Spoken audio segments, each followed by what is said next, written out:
Hi friends, வணக்கம். ID தமிழா YouTube சேனலை subscribe செய்த உங்கள் அனைவருக்கும் மிக்க நன்றி. இன்று நம்ம இந்த லேர்னிங் வீடியோவில் எதை பற்றி தெரிஞ்சுக்கொள்ள போகிறோம் அப்படின்னு பார்த்தீங்கன்னா, NoSQL டேட்டாபேஸை பற்றி தான் நம்ம தெரிஞ்சுக்கொள்ள போகிறோம். 96ஆம் வருடம் என்னுடைய யூனிவர்சிட்டி கிராஜுவேஷன் முடித்தப்போ நான் யூஸ் பண்ண டேட்டாபேஸ் எதுன்னு பார்த்தீங்கன்னா ஆக்சஸ் டேட்டாபேஸ். அந்த நேரத்தில் இன்டர்நெட்டோ சோஷியல் மீடியாவோ வெப் அப்ளிகேஷனோ தற்பொழுது இருக்கும் அளவிற்கு மிகப்பெரிய பிரபலம்லாம் இல்லை. அப்போ ஆனால் தற்பொழுது பார்த்திங்கன்னா இன்டர்நெட்டும் சோஷியல் மீடியாவும் மற்றும் இந்த வெப் அப்ளிகேஷன்ஸும் மிக பெரிய அளவுக்கு வளர்ந்துருச்சு. இந்த வெப் அப்ளிகேஷனுடைய வேகத்திற்கும் வேகமாக வளர்ந்து வரும் மேசிவ் டேட்டாவுக்கும் மற்றும் வேகமாக மாற்றங்கள் நடந்து வரும் இந்த காலத்திற்கும் உகந்தது எது என்று நம்ம பார்த்தோன்னா அது NoSQL டேட்டாபேஸாக இருக்கும். இந்த NoSQL டேட்டாபேஸ் வெப்புக்காகவே உருவாக்கப்பட்டது. இந்த NoSQL டேட்டாபேஸால் மிக அதிகமான கன்கரண்ட் யூசர்ஸை ஹேண்டில் பண்ண முடியும். இதனால் மிக அதிகமான டேட்டாவையும் ஹேண்டில் பண்ண முடியும். இந்த NoSQL டேட்டாபேஸ் ஆனது அஜைல் ப்ராஜெக்ட்ஸ்க்கு இது மிகவும் பயனுள்ளதாக இருக்கும். மற்றும் இந்த வளர்ந்து வரும் டேட்டாவை இது மிகவும் நல்லாவே ஹேண்டில் பண்ணும். டேட்டா கன்சிஸ்டன்சியை விட இந்த டேட்டா அவைலபிலிட்டியும் அதனுடைய ஸ்கேலபிலிட்டியும் எங்கே முக்கியமாக இருக்குதோ அந்த இடத்துல இது மிகவும் பயனுள்ளதாக இருக்கும். வெப் அப்ளிகேஷனுடைய வேகம் எங்கே மிகவும் முக்கியமாக தேவைப்படுதோ அந்த இடத்துல இது மிகவும் பயனுள்ளதாக இருக்கும். இந்த லேர்னிங் வீடியோவில் இந்த NoSQL டேட்டாபேஸினுடைய பயன்பாட்டை பற்றி கொஞ்சம் விரிவாக பார்ப்போம். இது எப்படி இது மற்ற ட்ரெடிஷ்னலான டேட்டாபேஸ்லேருந்து இது எப்படி வேறுபடுது அதை பற்றியும் பார்ப்போம். இது ஒரு சிங்கிள் டெக்னாலஜி மட்டும் இல்லை அப்படின்றதையும் பார்ப்போம். இந்த NoSQL டேட்டாபேஸில் இருக்கிற பல்வேறு வகைகளை பற்றியும் நம்ம கொஞ்சம் பார்ப்போம். இந்த NoSQL டேட்டாபேஸ்க்கும் ப்ரோஸ் அண்ட் கான்ஸ் இருக்குது. நீங்கள் ஒரு சரியான டேட்டாபேஸை எப்படி தேர்ந்தெடுக்கிறது அப்படின்றத பற்றியும் கொஞ்சம் விளக்கமாக பார்ப்போம். இப்போ NoSQL அப்படின்னா என்னன்னு கொஞ்சம் பார்ப்போம். NoSQL அப்படின்ற வார்த்தையினுடைய விரிவாக்கம் என்னன்னு நம்ம பார்த்தோன்னா, இது நாட் ஓன்லி SQL, அதாவது இது SQL மட்டும் இல்லை அப்படின்றத தான் இது குறிக்குது. NoSQL டேட்டாபேஸ் ஆனது ட்ரெடிஷ்னலாக நம்ம பயன்படுத்துகிற ரிலேஷனல் டேட்டாபேஸில் இருக்கிற வெல் ஸ்ட்ரக்சர்ட் டேட்டா மற்றும் டேப்லர் ரிலேஷன்ஷிப் இந்த முறையில் டேட்டாவை ஸ்டோர் மற்றும் ரெட்ரீவ் பண்ணுற மாதிரி இல்லாமல் வேறு முறைகளில் இது டேட்டாவை ஸ்டோர் மற்றும் ரெட்ரீவ் செய்து இது அதிகமான மாடர்ன் வெப் அப்ளிகேஷனில் தேவைப்படுற ஸ்பீட், ஃப்ளெக்சிபிள், ஸ்கேலபிள் அதற்கேற்ற போல் இது பயன்படும். இந்த மாடர்ன் வெப் அப்ளிகேஷன் எடுத்துட்டிங்கன்னா அதில் டேட்டாவை ரீட் பண்ணுற வேகம் ரொம்ப முக்கியமானது. அதே மாதிரி ஃப்ளெக்சிபிலிட்டி, அதாவது டேட்டாவை ஒரு ஸ்ட்ரக்சர்டாக ஸ்டோர் பண்ணாமல் அது ஒரு ஃப்ளெக்சிபிளான முறையில் அந்த டேட்டாவை ஸ்டோர் பண்ணுறதும் ரொம்ப முக்கியம். அதே மாதிரி ஸ்கேலபிள், அதாவது இந்த மாடர்ன் வெப் அப்ளிகேஷனுக்கு அதனுடைய கெப்பாசிட்டியும் மெமரியும் அதனுடைய ப்ராசஸிங் ஸ்பீடையும் குறுகிய காலத்திலேயே உயர்த்த வேண்டிய தேவை அதுக்கு இருக்குது. இதை தான் நம்ம ஸ்கேலபிள் அப்படின்னு சொல்லுவோம். டேட்டாவை நிறையா சர்வரில் ரிப்ளிகேட் பண்ணிகிட்டு இருப்பாங்க. அந்த ரிப்ளிகேஷன் ஃபங்க்ஷன் இருக்கிறதால இந்த உலகத்தில் எந்த மூலையில் இருந்தும் நம்ம டேட்டாவை வேகமாக ரீட் பண்ணுறதுக்கு பயனுள்ளதாக இருக்கும். சில மக்கள் நினைக்கலாம், இந்த NoSQL டேட்டாபேஸ் ஆனது ட்ரெடிஷ்னல் ரிலேஷனல் டேட்டாபேஸை அழிக்கவோ அதற்கு மாற்றவோ இருக்கும் அப்படின்னு சொல்லிட்டு நினைக்கலாம். நான் அப்படிலாம் இல்லை. NoSQL டேட்டாபேஸ்லேயும் நன்மைகளும் இருக்குது, அதில் பாதகமும் இருக்குது. NoSQL டேட்டாபேஸினுடைய பலம் என்னன்னு முதல்ல பார்ப்போம். இது வெப்புக்காகவும் வெப் அப்ளிகேஷனுக்காகவும் முக்கியமாக உருவாக்கப்பட்டது. இது மிக அதிகமான கன்கரண்ட் யூசர்ஸை இதனால் ஹேண்டில் பண்ண முடியும். அதாவது ஒரே நேரத்தில் மிக அதிகமான யூசருக்கு இது டேட்டாவை ஸ்டோர் பண்ணவும் ரெட்ரீவ் பண்ணவும் உதவியாக இருக்கும். இதனால் மிக அதிகமான வால்யூத்தில் இருக்கிற டேட்டாவை ஈஸியாக ஹேண்டில் பண்ண முடியும். மற்றும் அஜைல் ப்ராஜெக்ட்ஸ்க்கு இது பயனுள்ளதாக இருக்குது. பிக் டேட்டாவிலையும் இந்த NoSQL டேட்டாபேஸை அடிக்கடி பயன்படுத்துகிறாங்க. அடிக்கடி மாற்றங்கள் நடந்துகிட்ருக்கிற இந்த அஜைல் ப்ராஜெக்ட்ஸ்லேயும் அதே மாதிரி டேட்டா ரொம்ப அதிகமாக வேகமாக வளர்ந்துக்கிட்டே இருக்கிற ப்ராஜெக்ட்ஸ்லேயும் மற்றும் டேட்டா கன்சிஸ்டன்சியை விட இந்த டேட்டா வந்து ஏகப்பட்ட சர்வரில் வந்து ரெப்ளிகேட் ஆகிருக்கிறதும் மற்றும் அது எப்பவுமே அவைலபிளாக இருக்கிறதும் எங்கே முக்கியமாக தேவைப்படுதோ அந்த இடத்துக்கு இது பயனுள்ளதாக இருக்கும்.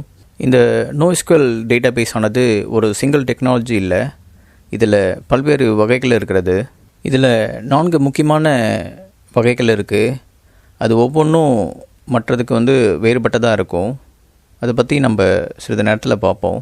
ஒட்டுமொத்தமாக பார்த்தோம்னா இந்த NoSQL டேட்டாபேஸ் ஆனது இந்த மாடர்ன் வெப் அப்ளிகேஷன் தேவைப்படுற ஸ்பீட், ஃப்ளெக்சிபிள் மற்றும் ஸ்கேலபிள் இந்த தேவையை வந்து பூர்த்தி செய்கிற வேலையை இது சரியாக செய்யுது.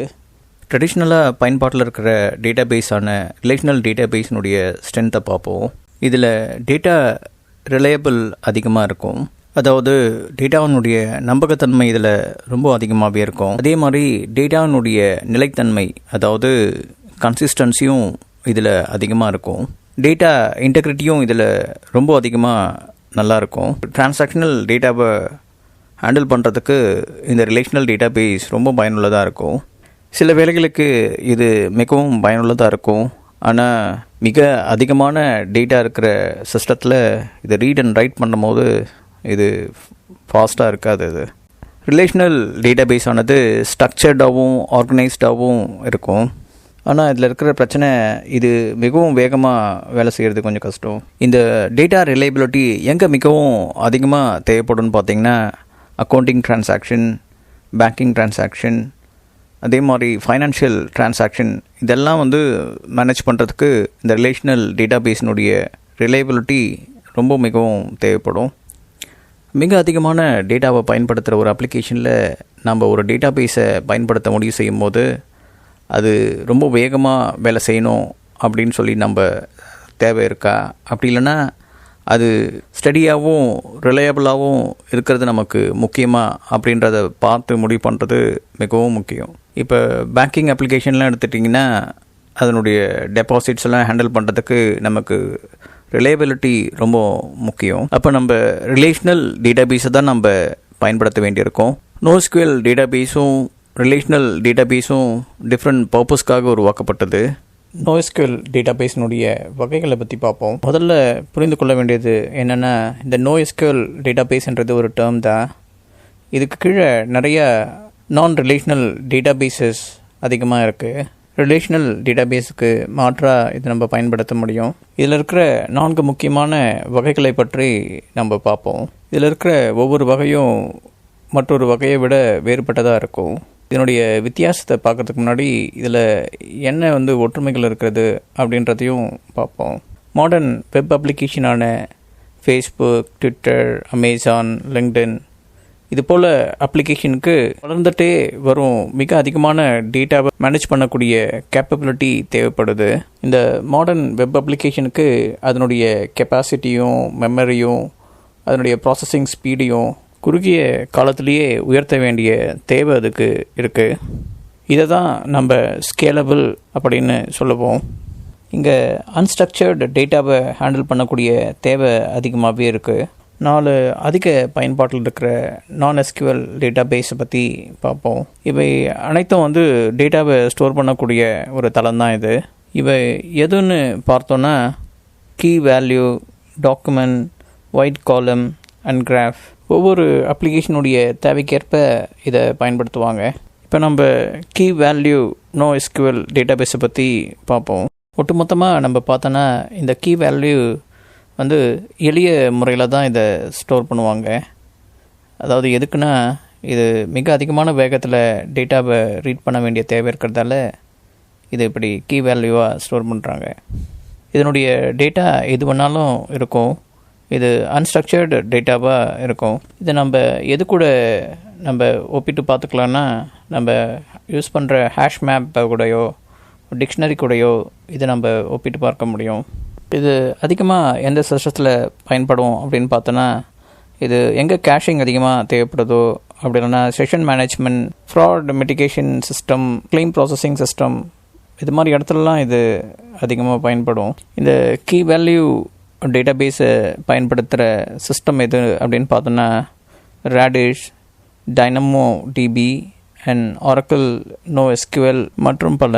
அடுத்ததாக நம்ம NoSQL டேட்டாபேஸினுடைய டாக்குமெண்ட் ஸ்டோரேஜை பற்றி பார்ப்போம். இந்த NoSQL டாக்குமெண்ட் டேட்டாபேஸ் ஆனது கீ வேல்யூ டேட்டாபேஸை மாதிரி தான் ஏறக்குறைய இருக்கும். இதனுடைய வேல்யூ எப்படி ஸ்டோர் ஆகும் அப்படின்னு பார்த்தோன்னா, இது ஒரு டாக்குமெண்ட் போல் இந்த வேல்யூ ஸ்டோர் ஆகும். உதாரணமாக MongoDB அதனுடைய டேட்டாவை எப்படி ஸ்டோர் பண்ணது பார்த்திங்கன்னா, ஒரு டாக்குமெண்ட்டாக இருக்கும். அந்த டாக்குமெண்ட்டுடைய ஃபார்மேட்டை வந்து பீசன் அப்படின்னு அழைப்பாங்க. இந்த பீசனோட ஃபார்மேட் வந்து ஜெய்சன் ஃபார்மேட் மாதிரி தான் இருக்கும். இந்த டாக்குமெண்ட்குள்ளே எல்லா வகையான டேட்டா டைப்ஸும் வந்து ஸ்டோர் ஆகிருக்கும். அதாவது இன்டீஜர், ஃப்ளோட், இது மாதிரி பல்வேறு வகையான டாக்குமெண்ட் டைப்ஸ் வந்து இதுக்குள்ளே இருக்கும். இந்த முறையில் வந்து டேட்டாவை ஃப்ளெக்சிபிளாக ஸ்டோர் பண்ணுறதுக்காக பயன்படுத்துவாங்க. இது முக்கியமாக அஜைல் டெவலப்மெண்ட்டுக்கு இது பயனுள்ளதாக இருக்கும். இந்த டேட்டாபேஸ் முக்கியமாக எதுக்கு பயன்படும்னு பார்த்திங்கன்னா, கண்டென்ட் மேனேஜ்மெண்ட் சிஸ்டம். அதில் வந்து கண்டென்ட்டை வந்து ஈஸியாக வந்து அவங்க சேவ் பண்ணவும், அதிலேருந்து ரெட்ரீவ் பண்ணவும், அப்புறம் அதை வந்து ஃபில்டர் பண்ணி எடுக்கவும் பயனுள்ளதாக இருக்கும். அதே மாதிரி மிக அதிகமான யூசர் ப்ரொஃபைலை ஸ்டோர் பண்ணி ரெட்ரீவ் பண்ணுற சிஸ்டத்துலேயும் இது பயன்படும். அதே மாதிரி பிக் டேட்டா அனாலிசிஸ்லேயும் இது பயன்படும். ஏன்னா இதில் மிக அதிகமான அன்ஸ்ட்ரக்சர்டு டேட்டாவை ஹேண்டில் பண்ண வேண்டியிருக்கும். உதாரணத்துக்கு இதில் எப்படி கொரி பண்ணுவாங்கன்னு சொல்லிட்டு இந்த கொரியை பாருங்கள். அடுத்ததாக NoSQL இருக்கிற ஒயிட் காலம் டேட்டாபேஸை பற்றி பார்ப்போம். இதில் டேட்டாவானது வந்து ரோஸ் அண்ட் காலமாக ஸ்டோர் ஆகும். ஆனால் இந்த டேட்டா வந்து அன்ஸ்ட்ரக்சர்டு டேட்டாவாக இருக்கும். இதில் இருக்கிற ஒவ்வொரு ரோஸையும் பார்த்திங்கன்னா, அதில் இருக்கிற காலம்ஸ் வந்து வேறு ஸ்ட்ரக்சரில் இருக்கும். ரிலேஷனல் டேட்டாபேஸ் கூட கம்பேர் பண்ணி பார்த்தோன்னா, ரிலேஷனல் டேட்டாபேஸில் அதனுடைய ஸ்ட்ரக்சர் வந்து ஒரே மாதிரி இருக்கும்.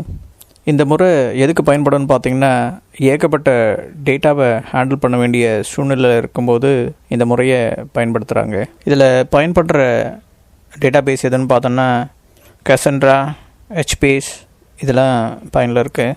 ஒயிட் காலம் டேட்டாபேஸில் இருக்கிற கொரி வந்து இப்படி தான் இருக்கும். இது கசன்ட்ரா அப்படின்ற டேட்டாபேஸில் பயன்படுத்துகிற கொரி இதை SQL அப்படின்னு அழைப்பாங்க. அதாவது கசன்ட்ரா கொரி லாங்குவேஜ். இப்போ நம்ம NoSQL இருக்கிற கிராஃப் டேட்டாபேஸை பற்றி பார்ப்போம். இது மற்ற டேட்டாபேஸை விட இது வேறுபட்டு இருக்கும். இதில் ஸ்டோர் பண்ணுற முறையை பார்த்திங்கன்னா, ஒரு நோடாகவும் ஒரு எட்ஜாகவும் ஸ்டோர் ஆகும். இப்போ நம்ம கேப் தேரோம் அப்படின்னா என்ன என்று பார்ப்போம். இந்த கேப் தேரோம் நமக்கு எதுக்கு பயனுள்ளதாக இருக்குது அப்படின்னு பார்த்தோன்னா, நமக்கு தேவையான டேட்டாபேஸை தேர்வு செய்கிறதுக்கு இந்த கேப் தேரோம் மிக உதவியாக இருக்குது. ஏனென்றால் ஒரு டேட்டாபேஸை நம்ம தேர்வு செய்யும்போது நம்ம பல காரணிகளை நம்ம பார்க்க வேண்டியது இருக்குது. இங்கிலீஷில் சொல்லப்போனால் இது ஃபேக்டர்ஸ். நிறைய ஃபேக்டர்ஸை நம்ம கவனிக்க வேண்டியுள்ளது.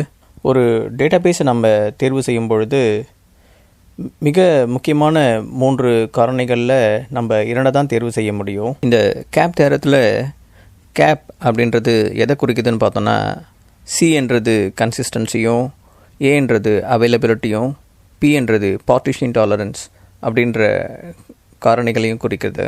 இந்த வரைபடத்தை பார்த்திங்கன்னா, ஒரு நேரத்தில் நம்ம இந்த 3 காரணிகளில் வந்து 2 தான் நம்ம தேர்வு செய்கிற மாதிரி இருக்குது. இந்த வரைபடத்தில் அவங்க கன்சிஸ்டன்சியும் பார்ட்டிஷன் டாலரன்ஸையும் சேர்த்து CPன்னு வகைப்படுத்தியிருப்பாங்க.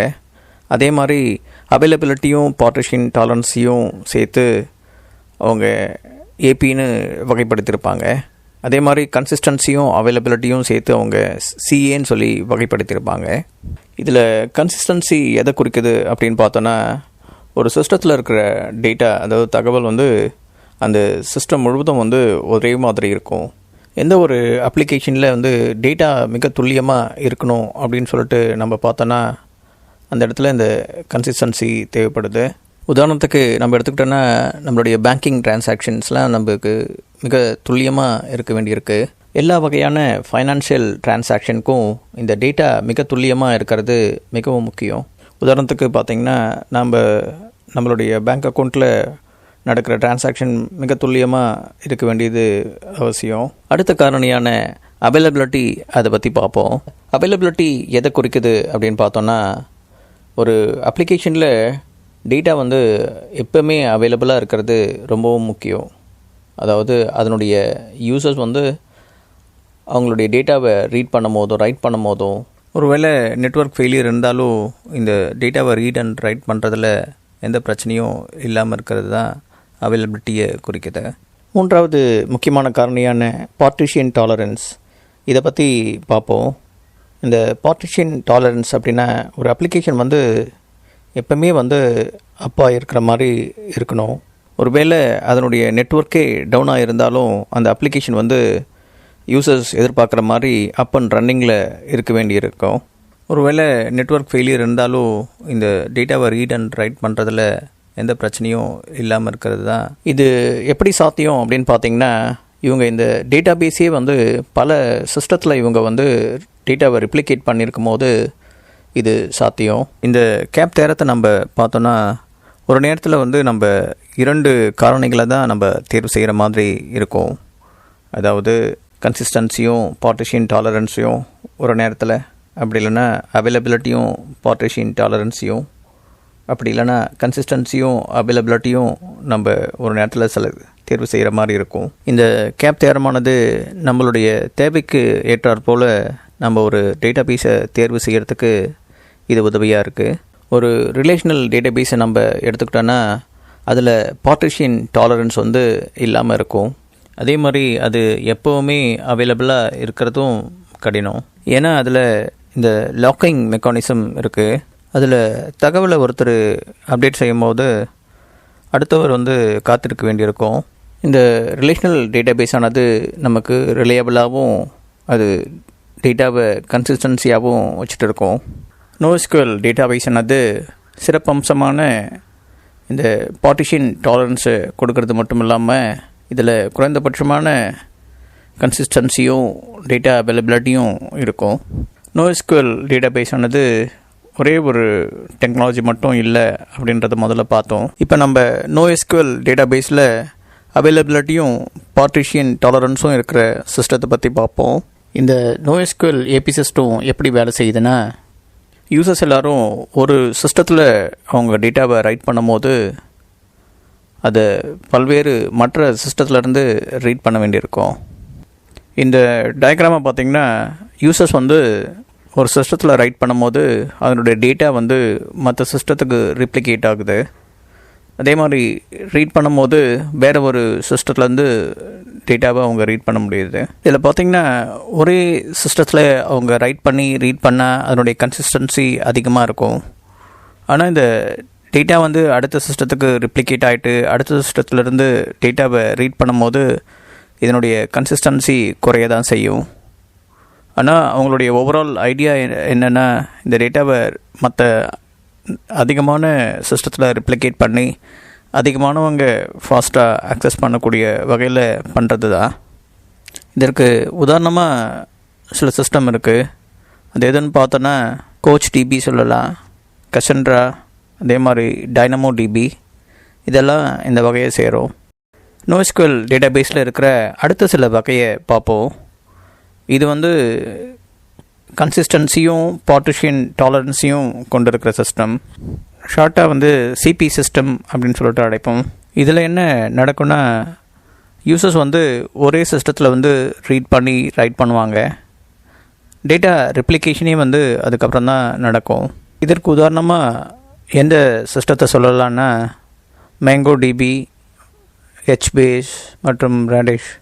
இந்த வகையில் ஃபெயிலோவர் ஃபங்க்ஷன் இருக்கக்கூடிய ரிலேஷனல் டேட்டா பேஸையும் நம்ம சேர்க்கலாம். ரிலேஷனல் டேட்டா பேஸ் அமைப்பு இருக்கிற சிஸ்டத்தில் இவங்க அதிகமான சர்வர்ஸை ஆட் பண்ணி வச்சுருப்பாங்க. இதனால் ஒரு சிஸ்டத்தில் ரீட் பண்ணி ரைட் பண்ணாலும் அதுக்கப்புறம் அதனுடைய இன்ஃபர்மேஷன் டேட்டாவானது அடுத்தடுத்த மிஷினுக்கு ரிப்ளிகேஷன் நடக்கும். இதனால் இவங்க ஒரு மிஷின் டவுன் ஆனாலும் டேட்டாவை அடுத்த மிஷின்லேருந்து ரீட் பண்ணிக்க முடியும். ஃப்ரெண்ட்ஸ், இந்த லேர்னிங் வீடியோ உங்களுக்கு பயனுள்ளதாக இருந்தால் இந்த வீடியோவை லைக் மற்றும் ஷேர் செய்யுங்க. இந்த சேனலில் இருக்கிற சப்ஸ்கிரைப் பட்டனை கிளிக் செய்யுங்க. அப்படியே இந்த பெல் ஐக்கானையும் அழுத்தி விடுங்க. அப்போ தான் நான் போடுகின்ற இந்த லேர்னிங் வீடியோக்கள் உங்களை உடனே வந்தடையும். Thank you friends.